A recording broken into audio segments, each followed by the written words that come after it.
podcast role. Welcome in. You're listening to An Imperfect Leader, the Superintendents and Leadership Podcast, a proud member of the Podcast Roll Network. Hello, Jamie.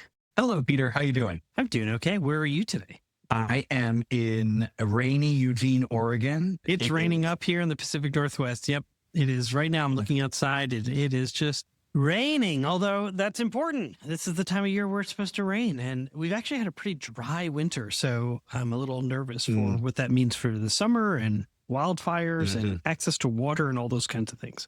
I know the feeling of this last dump of snow in California is everything, and finally it got a ton in this last couple of weeks in February. But the thing that I struggle with this is it's not like light mist. It's just straight raining, and it's been straight raining for at least since I got up at 7 a.m. It is 1:30. So that's just straight, no break raining.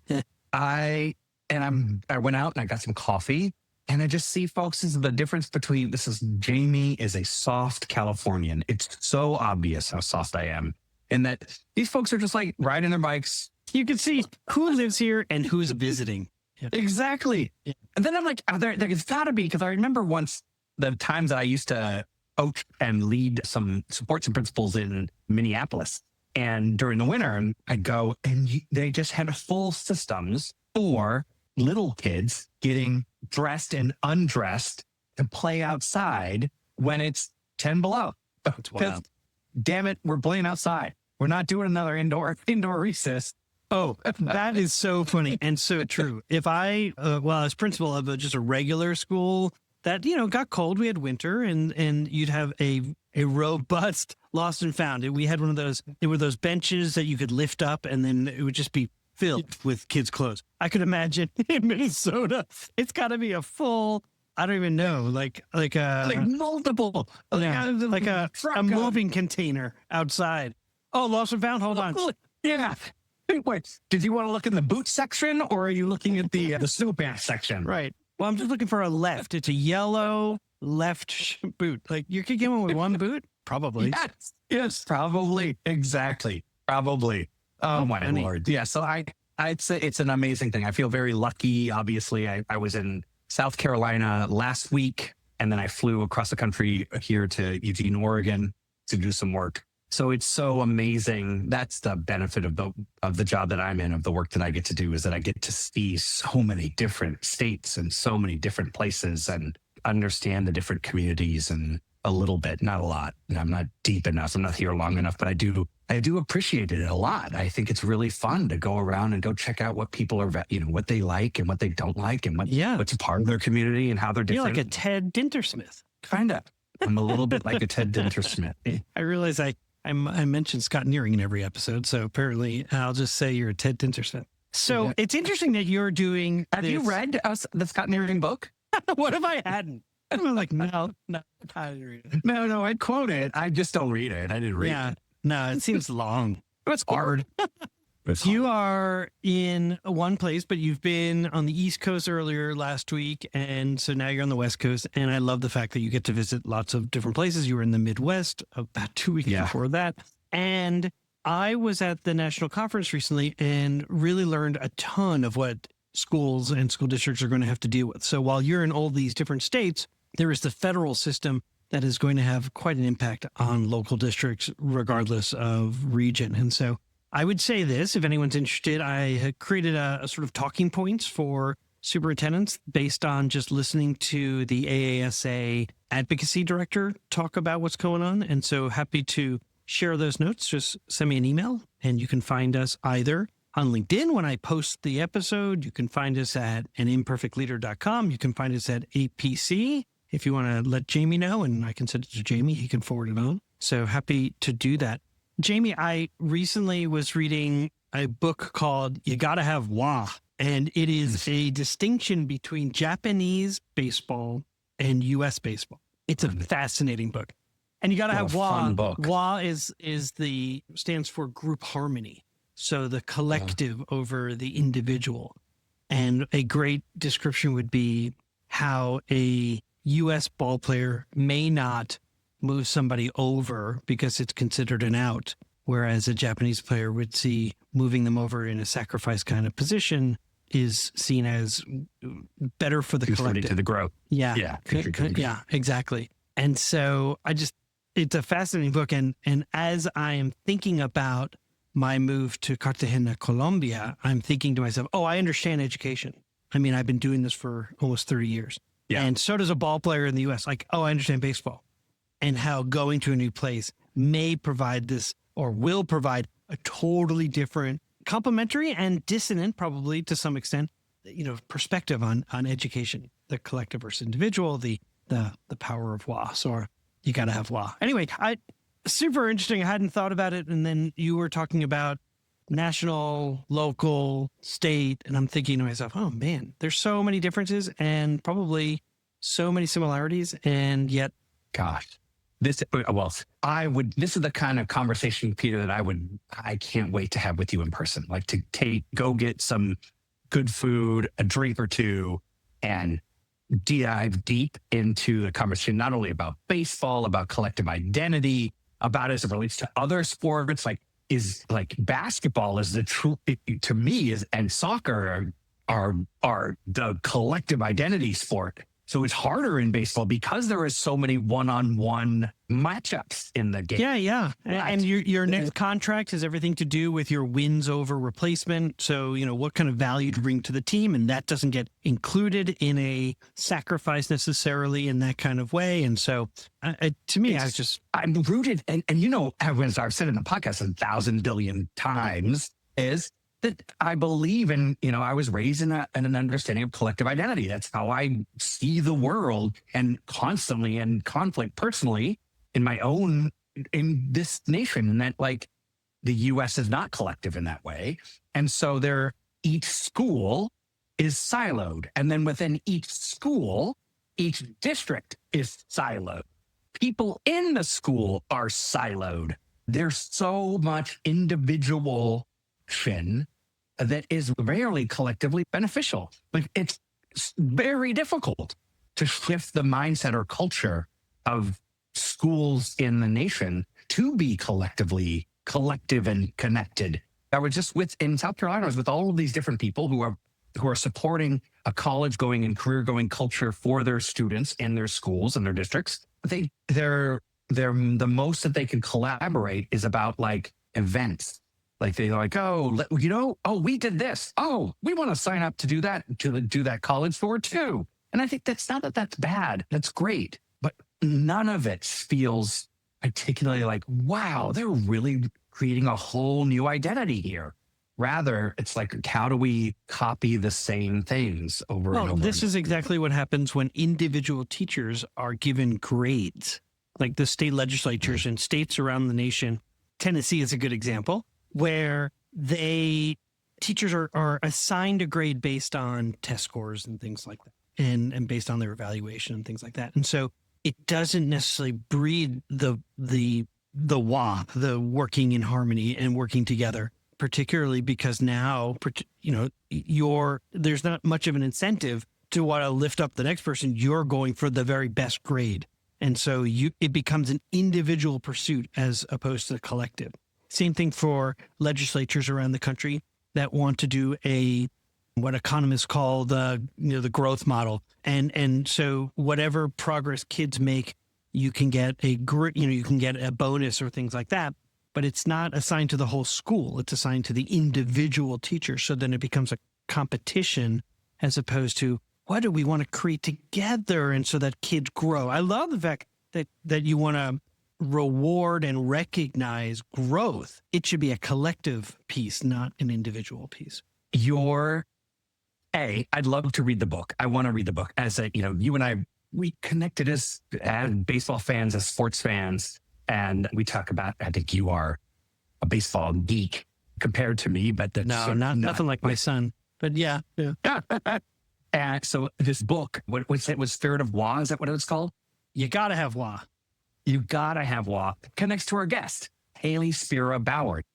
I loved this conversation. I loved hearing her reflections. I thought, what a fun way it was really fascinating to hear someone who I think has does similar work, or at least her approach to public ed is similar to mine. Different arena, but it's very similar. And she has her own podcast. And I'm sorry to spoil a little bit of the after action review, but she says, honestly, what matters in leadership is a passion and deep-seated alignment toward the mission of the organization, the type of collegiality and collaboration that helps an organization to thrive. That, to me, is this book that you're talking about. That, to me, is what the Japanese baseball team is trying to do. And it sees even the mundane play as different from the way in which the American baseball team might see that mundane play. Well, certainly there are parts of it. You'll see there are other parts where it's like, oh my God, this is so radically different. I will agree that Hayley is fearless. She's so willing to be radically vulnerable. I mean, I guess if that's a term, it's like she's so open in talking about her own shared lived experiences, and you'll hear that in our conversation. She is really clear about what she believes and what she believes for children. And you can tell that she has been doing this work, obviously, for almost a decade now, and just so clear about what she hopes to accomplish for children, for education. So we're going to jump in, if that's all right, in a minute. I do want to just sort of note, we do have a sponsor each week, and it's IXL. And Hayley Spira-Bauer, she talks about how great leaders will connect the dots of data because she speaks so clearly about the power of storytelling, which is probably why I so enjoy her so much, because I'm a storyteller more than anything. And that's kind of where I think IXL shines. I mean, trusted by 96 of the top 100 school districts. They go beyond the reporting of just numbers. They talk about delivering that personalized learning plan for kids. And in a time of uncertainty, IXL helps your school stay agile while grounding decisions in research-proven results. All right, you ready to cut through the noise and lead with clarity? Go to ixl.com/imperfect. For now, let's get on with our conversation with Hayley Spira-Bauer. You're listening to an Imperfect Leader of the Superintendents and Leadership Podcast. I am Peter Stiepelman. And I'm Jamie Amansan. We'll see you on the other side. Today on An Imperfect Leader, my guest is Hayley Spira-Bauer. And Hayley serves as the Chief Operating Officer and the Chief Academic Officer at Fullmind. She's a progressive school founder and a lifelong educator whose mission is rooted in equity, that every child in every zip code. And she also hosts the Learning Can't Wait podcast. Hayley, welcome to An Imperfect Leader. Thank you so much for having me. I love being on the other side of the microphone, and I'm a huge fan of what you're creating. Oh, you're so kind to say that. Well, it's so nice to meet you, and I'm grateful to Peter Bank-Knudsen for putting us together. I also saw that you were a guest on my friend Mason's podcast, Getting Smart. I think Nate was the host of that episode. That's so correct. We have some nice little connections. And one other one is that the fact that we're both Long Islanders. And so, and I saw we both have dogs named Luna. So how about that? There's a lot we have going for us. I know. It's amazing that we're just meeting. So, but if it's okay, I'd like to start our conversation really introducing our audience to your podcast.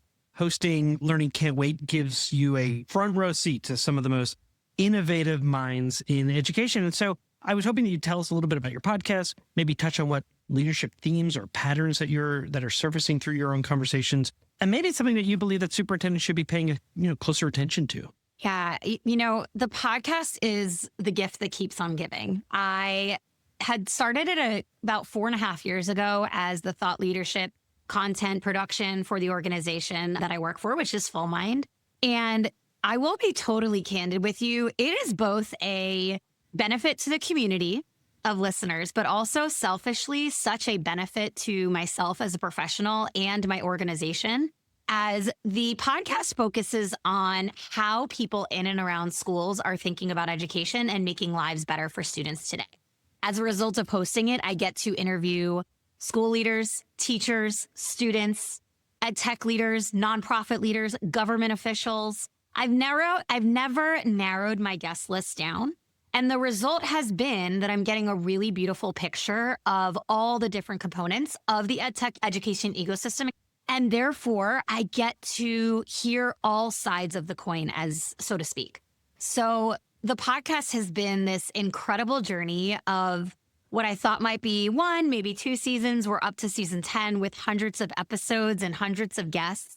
And some themes that have emerged, especially recently, have been around the topic of adaptability and community orientation. And I think that at a time like now, when ed tech systems are challenged by funding sources being constrained and school leaders are challenged by lower student enrollment, increasing mental health needs, academic declines in student populations, everybody needs to be more flexible and more adaptable.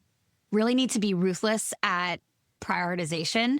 And that is true for everyone, not just the superintendent or the teacher, and not just the ed tech founder, but even the nonprofit leader who is depending on grant funding and grant sourcing to keep their vision moving forward. So that's something that's been really top of mind lately as I talk to folks over the past year and a half. Yeah. It's interesting when I heard you say adaptability, one of the themes that I keep hearing from in terms of, and my audience is pretty narrow, it's superintendents, sometimes, leader adjacent. So you're a good example of adjacent in terms of supporting those who are in leadership roles and thinking about how they might do things differently. When I think about adaptability, also, I'm thinking about that they're willing to maybe reject the traditional model for what schools look like, for what graduates should look like, or what their plans are post high school. And so adaptability and being able to be more open to the idea that an industry recognized credential is something worth pursuing. Or I guess I would put it this way, is that if it's a 2-year school, a 4-year school, the military internships, those types of things, they're totally open to it now, or at least being more amenable to those paths, as long as there is a path that the child is going to pursue. I'm kind of curious, when you're talking to students or things like that, like, are those types of things also sort of encompassed with this idea of adaptability? Students are now having to adapt to a future that is incredibly uncertain. So the real explosion of artificial intelligence in schools, K-12 schools, but also the uncertain future for what jobs will exist for students to take on in 5 and 10 years really necessitates adaptability for students as well. I will say, I actually asked this question explicitly to a school leader this past week during an episode I have recorded and not yet released. And the leader said that students actually that in their community aren't actively thinking and concerned about that future that is yet unknown, which in some ways is concerning, and in other ways, maybe right. I'm like, how nice for them. I know, but in other ways, I'm like, but they're 16, and I don't want them burdened with these are big grown-up problems, but they will become this population of students' problems very soon. So I'll say that adaptability is necessary, and I don't know if it's trickled down yet as it relates to AI and the future of what jobs will be. That's exactly where my thought went to. Yeah, exactly. Because I'm thinking to myself, all these kids who went to work on computer programming and now have learned it didn't matter that they did all of that learning, because they can absolutely just have AI coded for them. And so these entry level positions that they were high paying, good benefits, good wages, are now less available. And so then what does that mean for them? So what are the skills that we think that kids are going to need as they move through schools? But I also wanted to ask you said community orientation, and I'm not exactly sure what that means. I think I just made up the term. But what I was intending to convey was this idea that community is really powerful. And at a time when there are many forces competing for our attention and many forces diminishing people's sense of safety and ability to succeed, community becomes even more powerful than it has before.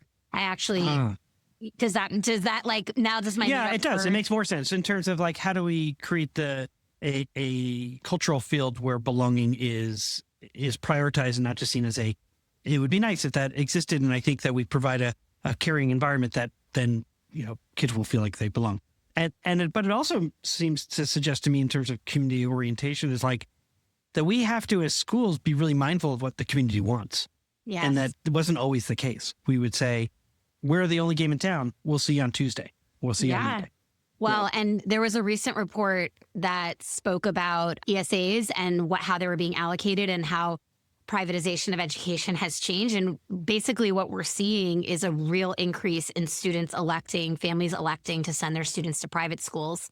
And there are many reasons that might occur. But to your point, schools are businesses. right? They depend on student enrollment to continue forward. And now more than ever, with choice availability with charter schools and private schools and micro schools and homeschools, our community school has to be a desirable place to educate our children. Yeah, I agree. So I really want to encourage people, go check out Learning Can't Wait. Obviously, you can hear all these different kinds of conversations that Hayley gets to have with people. And so that's super exciting. Will you take a minute, tell us a little bit about Fullmind? Yeah, thank you. So Fullmind is doing something that really solves major pain points for school districts across the country. We partner with districts to fill critical staffing gaps with certified virtual teachers so that students don't lose access to courses and supports that they need. This can be for core instruction or supplemental instruction. It can involve homebound populations, credit recovery. But the way that I like to have schools think about it is name your top 5 problems. And most likely, if you had more available teacher hours and more high quality teachers available to fill these critical needs, you'd be thriving. And that's what Fullmind allows our partners to do. And so we've been around for 10 years. We have strong partnerships across the United States, from everywhere from California to Texas to South Carolina to New York. And it's been a thrilling ride. I've been here for 9 years, watching us grow and expand our supports, not just across the country, but within our individual districts. That's really cool. I have a friend who does this specifically just for speech language pathologists. So Empath Speech is the name of his company, and they're pretty cool. But one of the things that I've noticed is one of the benefits I imagine Fullmind sees this is a school has a specific need, but it doesn't need it full time. And so this gives you the ability to have somebody that is hard to find, but can be in specific time periods throughout the day, or they don't want to lose between 2 locations, having to pay for the mileage and the lunch time and the planning time, all that kind of stuff that goes into a full-time position between 2 buildings. So maybe having 2 different people that are doing part-time work. And that's something that they want. People want part-time sometimes. And so the ability to really meet the needs of your client, is that kind of what I That's hear? absolutely true. And I would expand that to say when schools have low enrollment for high interest courses like AP psychology. Right. Or they have multilingual learners who need additional supports, but they're across 3 different sites because they're a large district. How do you meet students' needs with the talent you have on hand? Often you struggle. There's constraints to meeting every child's individualized need. And Fullmind really affords schools the opportunity to personalize education in a way that they couldn't or wouldn't before. Well, I'll go back to what you said, that schools are a business and they have to meet the needs of their clients. And this is a great way to do that. So particularly in those rural communities, particularly that may be in real need of that AP Calc teacher, the AB or BC Calc, and they don't have one. And so now their kids can absolutely access those classes. That's really cool.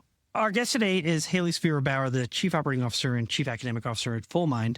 She's a progressive school founder. She's a lifelong educator. She's also the host of Learning Can't Wait podcast. In the leadership model that I use to advise others, there's a dimension. It's called the leader's learning work. And inside the dimension, I know for those who are watching the video, shimmy. you got a little shimmy. Well, there's a little, I get like 10 people who watch the video. So there's the shimmy. And inside that dimension, there's the term, the power of language. And, leaders use metaphor, they use storytelling, use scenario building, they use all these different ways to communicate their values and goals. You've described storytelling as this powerful leadership tool as well. And so I'm curious why, from your perspective, why does that matter so much? Or how do you use storytelling to build trust and communicate with your compelling vision? How do you do that to unify your teams? I'm kind of curious how you're doing that in your work, how you use that in your podcast. Tell us. There's a very small subsection of the population that really can rally around data points. Like, it gets them excited. But for most people, that's just not how we operate. We rally around meaning. And you see that so often in businesses and schools and nonprofits when a great leader is in front of their constituents, their team. They can really connect the dots of the data, and they can really set a strategy, make a purpose for the work that people are doing. And it cuts through the noise and really illuminates what matters most. And very often as humans, we want to be able to connect to what we hear. It's just our nature. And if something doesn't feel like us or like we can connect to it, it can be challenging for us to buy in. And storytelling, when done right, really bridges the gap for people and helps them see the importance, the purpose behind the information. And it ultimately, in my experience leading schools and leading large teams over at Fullmind, it can transform someone doing their job to someone feeling like they have purpose and are bought in to making improvements. And in this case, on behalf of students that deserve it. So one of my roles as superintendent was to convince the community to raise their taxes, right? In terms of a tax increase and a bond measure to build schools, as well as increase salaries for teachers. Now, in New York State, you take your budget to the entire community. The community decides whether or not they're going to vote for it or not. In Missouri, when you want, the budget is just approved by the board. So that's one thing. But if you wanted to increase the taxes, then that is a vote of the community. And so the community isn't used to coming out every year to vote. They only do it when they're asked. And typically, at least where we were in Missouri, they would support no tax increases in terms of extending debt, but they weren't that interested necessarily in raising the taxes in the immediate. So I was trying to think about the best way to talk about it. And the advice I got was talk about something that's important to you or passionate for you, because that will help sort of convey that. And so I used my son's bar mitzvah, like in rural mid-Missouri as the impetus for why they should care. And so I did this whole thing about Lador Vador. And so, and so I'm like, and there I am standing up at the bima, and the rabbi hands my father the Torah and hands it to me, and I hand it to my son. And while we're doing this, he's saying Lador Vador from generation to generation. And I will tell you, I made that presentation like 250 times, like every community group, right? Yeah. And it didn't matter that hardly anyone was Jewish. What mattered was this idea of we are here because of the decisions that others made. Because I say this is a Lador Vador moment. So we're here, we get to benefit from the decisions that others made, the investment that the past made in our present. And now we're hoping that the future will look back on us and say, thank you. People were like, I'm in, right? People will come up to me and say like, oh, I went to Baylor University and we have like what'd you call it? I'm like, Lador Vador. Yeah, we had that. I was like, this is amazing. So I agree. It didn't even occur to me, but I agree. I gave one talk where I did a ton of data, and this economist came up to me and goes, best presentation I ever seen. Yeah. Everybody else was like, so they're like, eyes are glazed over. Like, and on this slide, and on this slide. And if we're looking at this longitudinally, people are like, But the story mattered. So I totally agree with you. I had chills listening to you tell that Lador Vador story. My niece is actually getting bat mitzvah tomorrow. And my best friend from college, her daughter just got bat mitzvah, and I got to go up on the bima and help with the Torah and everything. So I have chills listening to it, because I do share a lived experience with you around the active bar and bat mitzvah and Lador Vador. Yeah. And I also have chills thinking about how the people in that audience can relate to the generational blessing of passing things on. Exactly. Passing beliefs, values, and principles. And we're saying, so what do we believe? What do we want for our children? And we know that people in the past made significant sacrifices and investment so that absolutely. Well, thanks for saying that. That means a lot. So, I'm actually curious, only because I know that you've also done disability advocacy work, and you talked about like seeing the whole child instead of just like pieces that aren't visible kind of thing. And you talked about, so I don't know if there's any other pieces around the power of language that you would want to touch on in terms of helping shift from what are platitudes to real problem solving. Yeah. I mean, I'll talk about disability for a second, because this is like a space that I now feel exceedingly comfortable talking in and around, but it took me a lot of time. I have an invisible disability. I've had it since I was 10. I have lupus and a couple of other autoimmune diseases that have really impacted my day-to-day life. And I've had to have accommodations consistently in school and in my personal life and in my job since I have been diagnosed. And it always felt shameful to me. And yet, my brother, who had less of an invisible disability and had more of an obvious need for accommodations in the school building, I was so proud to brag about him. He had a fine motor coordination difficulty, and he was one of the first kids to ever receive a laptop for personal use in school anywhere, but specifically in New York State. And he became so competent with that laptop he wound up taking over the high school's technology IT support system when he was in high school as like He was the help desk. He was the help desk. Literally, the principal would call his cell phone to interrupt him and take him out of class to fix his computer. And yet I could stand here with pride advocating for his accommodation and what he needed. And I felt shameful that I had to be given a parking spot that was close to the school. And the gentleman who did the parking spots for the school saved me a spot until I arrived every morning. Like, what is that? That is just a wild double standard. And I think that how I've come into having more comfort is, one, I've jumped in talking about it. And in doing so, I've realized that by being diagnosed early in my life and having to accommodate and really assimilate all of these parts of myself, I have become a really competent advocate for others. And two, I have seen and reflected back to me a lot of, empathy that makes me a better leader. Right? The fact that I have this lived experience of being a person with disabilities who has taught, founded, and led schools, and now leading a large organization like Fullmind in supporting schools across the country, serving our nation's most vulnerable in many cases, makes me want to be even louder and makes me want to advocate even more for those that are in need.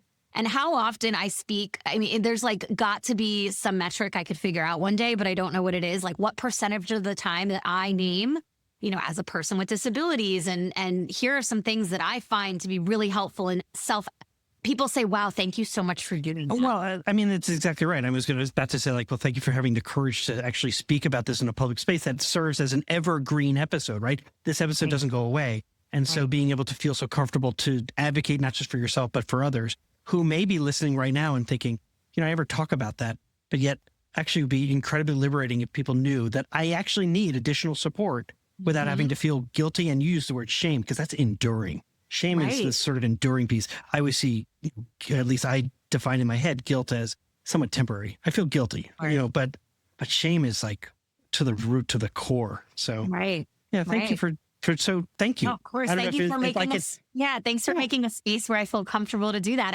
I've come a long way in terms of my own disability journey. And I feel really confident that the place I'm in now is a great place to be able to share with others my own experiences. And also when we think about our kids, I want nothing more than for students in school to have the self-advocacy skills that I didn't have.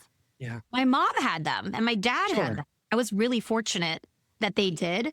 But I think it's really important to start helping students of all kinds, of all need, being able to advocate for themselves. That's an important life skill. And I think it starts with adults being able to do it and vulnerable and sharing how. I love it. So I'd like to ask you a question that I ask every guest who comes on our podcast. How does the term an imperfect leader resonate for you? Nobody's perfect. There's not a person on this earth that is perfect. And what makes us beautiful as humans are the flaws. And so when I hear the term imperfect leader, I think deeply about the moments in our lives when we make mistakes, how we handle those mistakes, how we handle sharing with others or not sharing with others the mistakes that we've made, and how we lead forward with curiosity. One of the values that I really hold dear in my heart that I want my own children to have as a tenet of their lives beyond empathy, which is really important, is curiosity. And imperfection is not a weakness, but it's really a space where we can be curious about how we continue to grow and evolve as people. So I think an imperfect leader is exactly that. Someone who reflects deeply on themselves, but also the world in which they touch and all the places and spaces they touch it, and how they can continue to evolve and grow into the person they're going to be. Hey, district leaders, I know you already know this. In schools worldwide, cell phones are posing real challenges on student engagement and mental well-being, and I want you to meet Yonder, a proud sponsor of an imperfect leader. And let me share this story from a visit I made to some schools in Silicon Valley. I asked some kids what they liked about Yonder, and after some funny looks, they shared that actually, with Yonder, teachers don't have to battle with them over phones anymore. In fact, one kid said to me he didn't have to worry anymore about his parents texting him in class, and the kid next to him sort of shoved him and goes, "Texting? My mom used to FaceTime me in class." I want to introduce you to a support system that increases teaching and learning. I want you to discover why 1 million students choose Yonder daily. Minimize distractions, maximize learning potential. To learn more, go to overyonder.com. YONDR. So I want to talk a minute about the Mosaic Project. It is one of our favorite organizations and has over 25 years of experience empowering students to really celebrate differences, communicate assertively, and resolve conflict peacefully at their outdoor school. I happen to have experience being part of the Mosaic Project, and so I can absolutely tell you it's an amazing organization.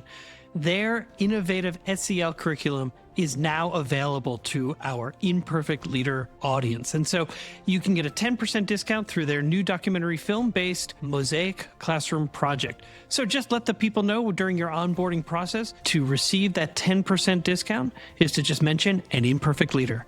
Learn more about the Mosaic Project at mosaicproject.org. This is Greg Meyer, Jamie's partner at APC Leadership Collaborative. Superintendents know that school principals are the single biggest lever that any school district has for improving student joy and success. Unfortunately, there's very little professional development for the specific things that a principal has to do to improve their school.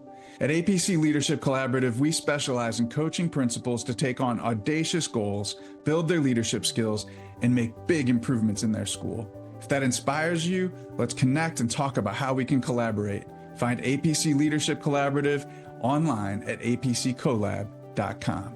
When leaders think in systems, they think differently. They see the big picture, making decisions that create coherence and strengthen communication across their teams. They build adaptability, flexibility, and engagement. Every day, school leaders face complex challenges, from student engagement to staff alignment. What if your team could see those challenges as part of a bigger picture? That's what happens when you think in systems. It's how leaders turn complexity into connection and challenges into opportunities for growth. At the Waters Center for Systems Thinking, we help educators and organizations build this capacity, developing the habits and tools that turn vision into action. Think differently, think in systems. Sign up for our webinars, free resources, or a consultation by visiting our website, which you can find in the show notes. We're back for segment 2 of An Imperfect Leader, called Imperfect Leadership in After Action. And my guest today is Hayley Spira-Bauer, the Chief Operating Officer and Chief Academic Officer at Fullmind. She's a progressive school founder. She's a lifelong learner. She's a lifelong educator and the host of Learning Can't Wait podcast. And in this segment, what we do is we ask our guests to deconstruct a decision that they made, and then we just kind of talk about it. So, Hayley, what happened? I think a great leader, and I actually had Daisha Toll on my podcast, who's like a renowned charter leader who leads Course Mojo. She came on my podcast, and I ask a question every single time on my podcast where I say, how did you come to be you? And she's like, through all of my mistakes. She was the first person after hundreds of guests who said that as their response. And it has forever changed me. So first, I want to acknowledge, I love that you ask folks to point this out. I love that the title of your podcast is An Imperfect Leader. I think that if we can embrace that aspect of ourselves where we make mistakes and how we handled it, that helps us all be better. So thank you. When I was thinking about which one I wanted to share, because I also have many, I thought about a time early in my leadership journey over here at Fullmind when I needed to make a staffing decision about hiring a new team member. And I felt a sense of urgency, which is great. Urgency is great. And I think I moved too quickly through the process. I hired someone who was, pretty strong on paper, had a ton of online learning experience, super aligned pedagogically, it seemed, but ultimately didn't align with our expectations for collaboration and the culture of our organization. So let me see if I understand correctly. So, it seems pretty straightforward in terms of this is an HR kind of decision. And you're really speaking to the importance of values within an organization in terms of if you're really clear on what your values are and what they mean. So I work with a company right now, and they're sort of identifying their values, yet they haven't yet defined them. And I'm like, defining them is really important because you want to have a shared image of what those values actually mean for when you're hiring, for when you're deciding whether or not this is a good fit, those types of things. But also, as you're making decisions, being able to anchor yourself back in the values. So in my own imperfect experience, a values piece was I had 3,000 employees. I had 19,000 kids. And I said, here are our values. And I didn't give very much time for anyone else to tell me what they thought of them. I just said, here they are. And then there was a lawsuit the second year of my superintendency that came from within. And I was like, I don't understand. We have these values. Why are we not living them?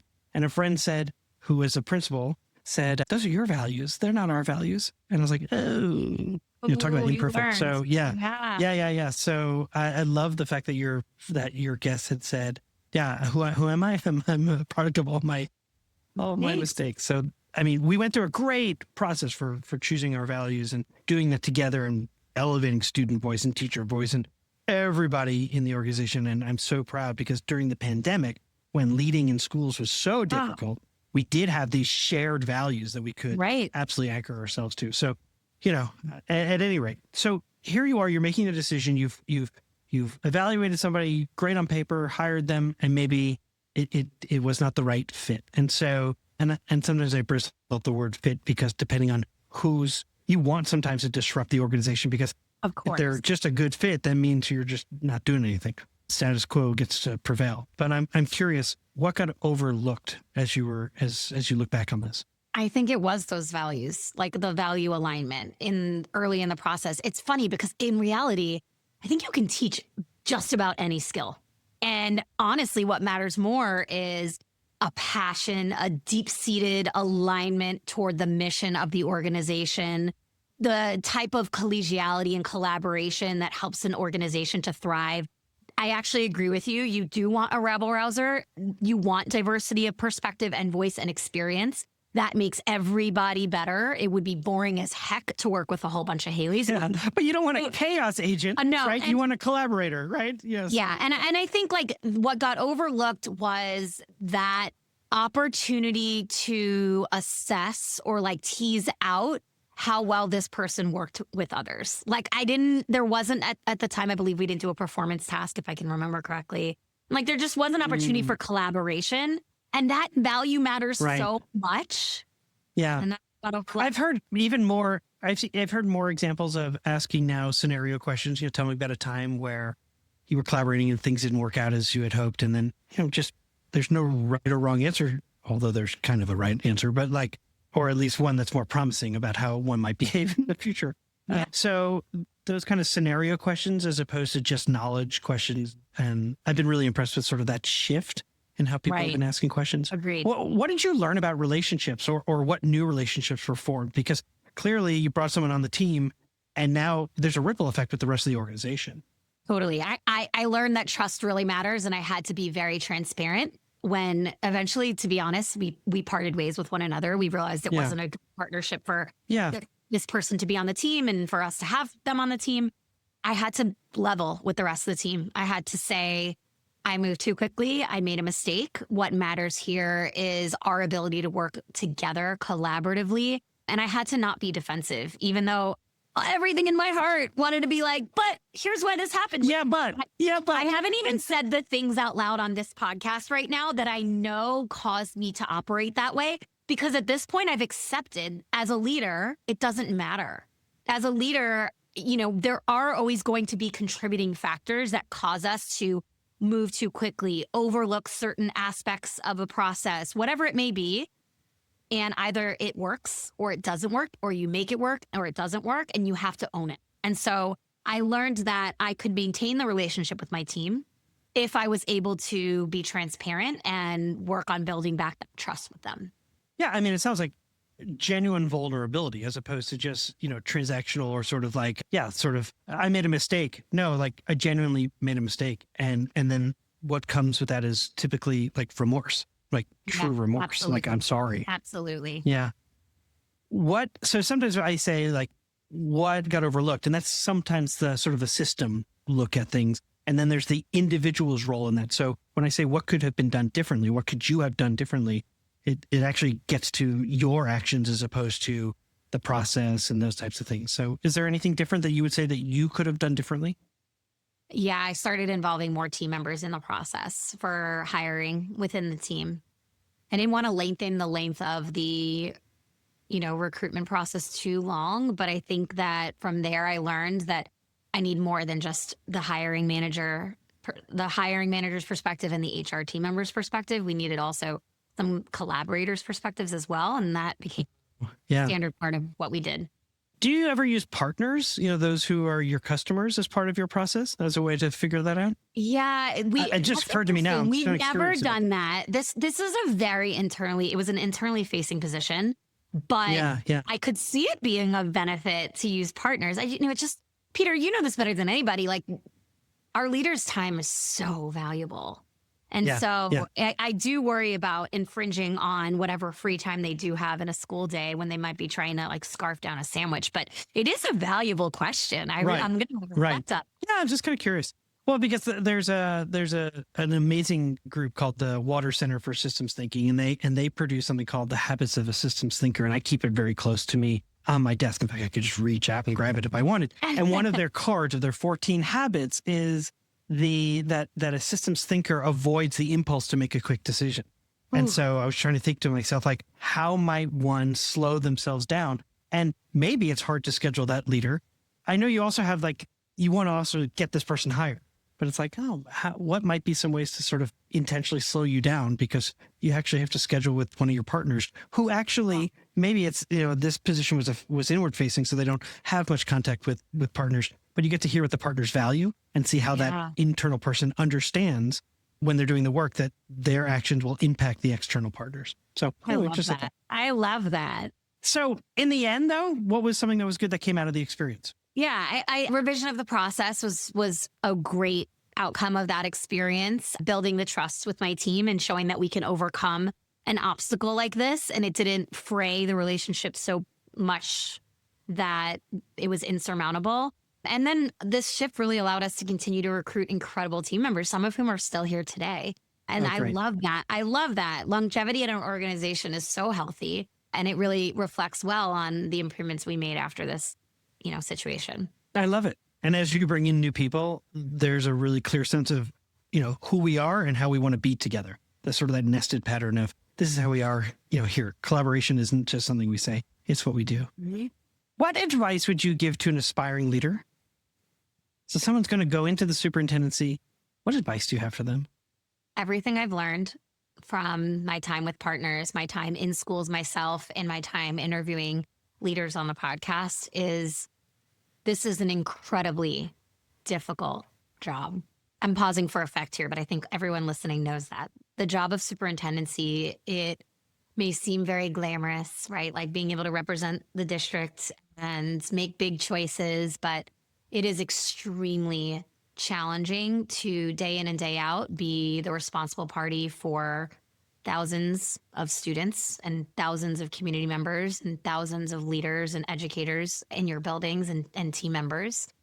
And so what I've heard, and I feel so strongly in my core is important in this work, is to find others to connect with who have the same experience as you, and find safe spaces for you to discuss what you are experiencing.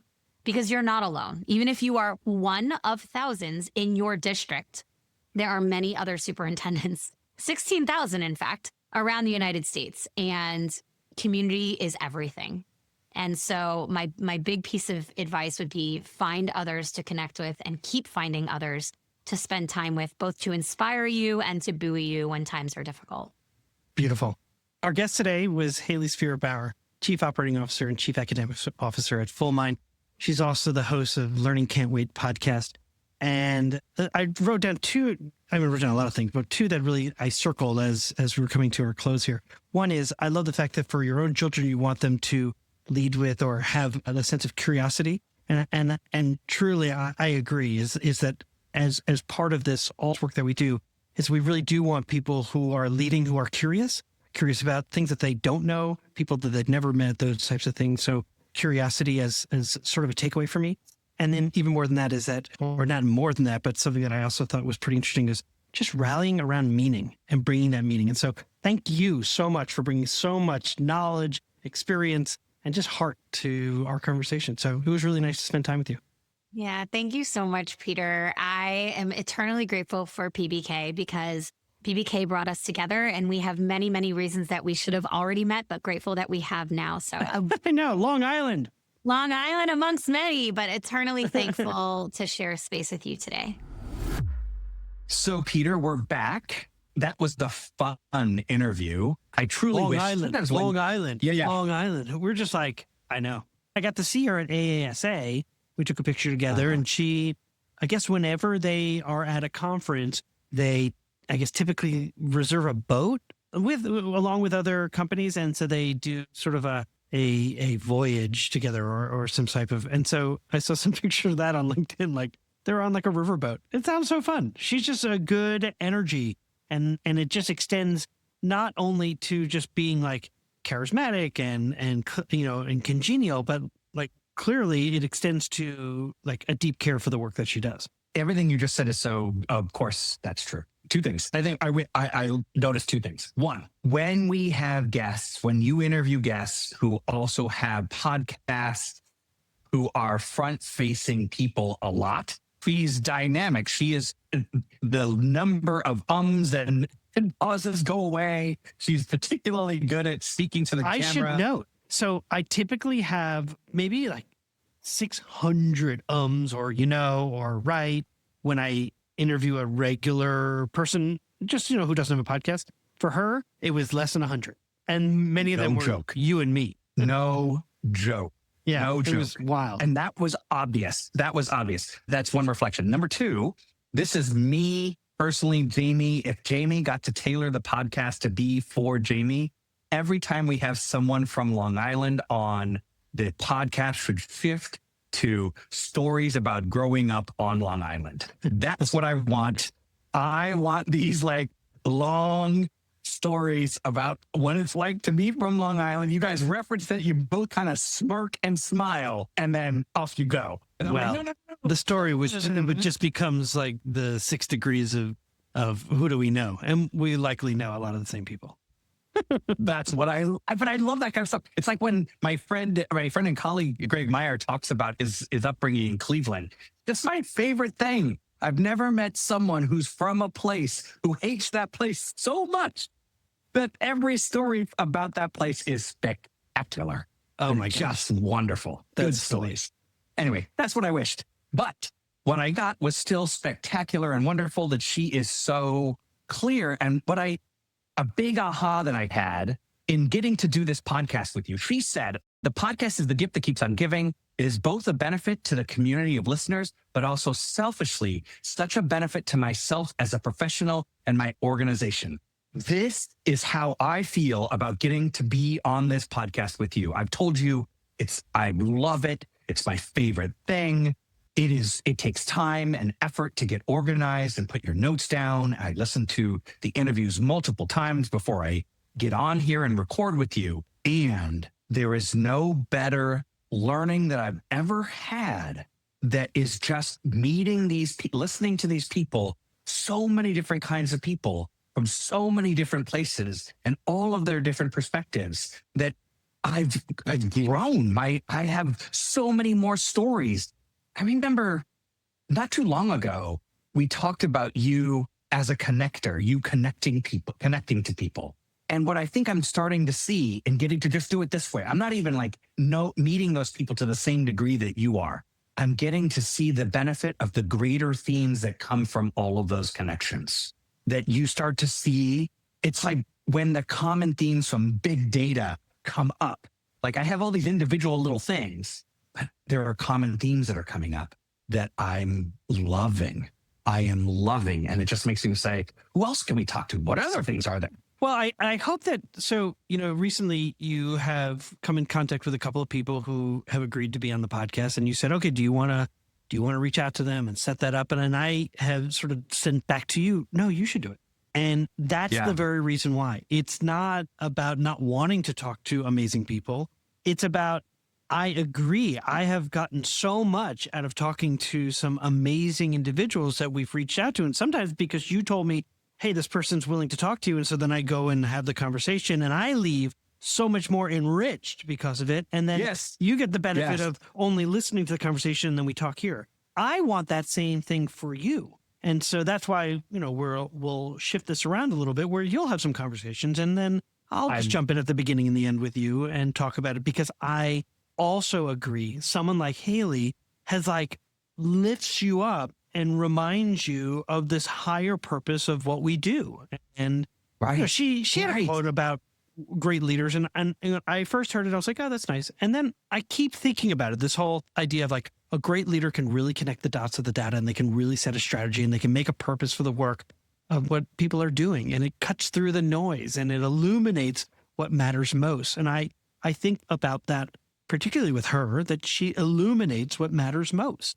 And it helps me get to what are the one or two things that we should be focusing on instead of that age-old story I've told you about my first years as superintendent, where I was like, here are our 8 goals, like a moron. And everyone's like, okay, I'm writing them down, right? Because I didn't post them anywhere. So it was like, here, we've got 8 goals. Ready? Here they are. Right. Dumb.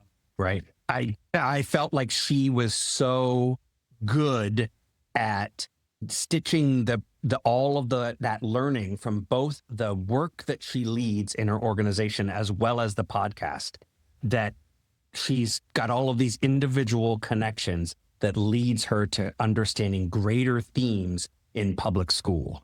And I just said, I kind of, here's my brain. I said, how do I grow up to be like Hayley? Like, I'd like to be like, You're growing up to be like so many people we've talked to. I love it. Like, we should do like a clip where it's just like, where you're like, how can I grow up to be? How can I grow up to be?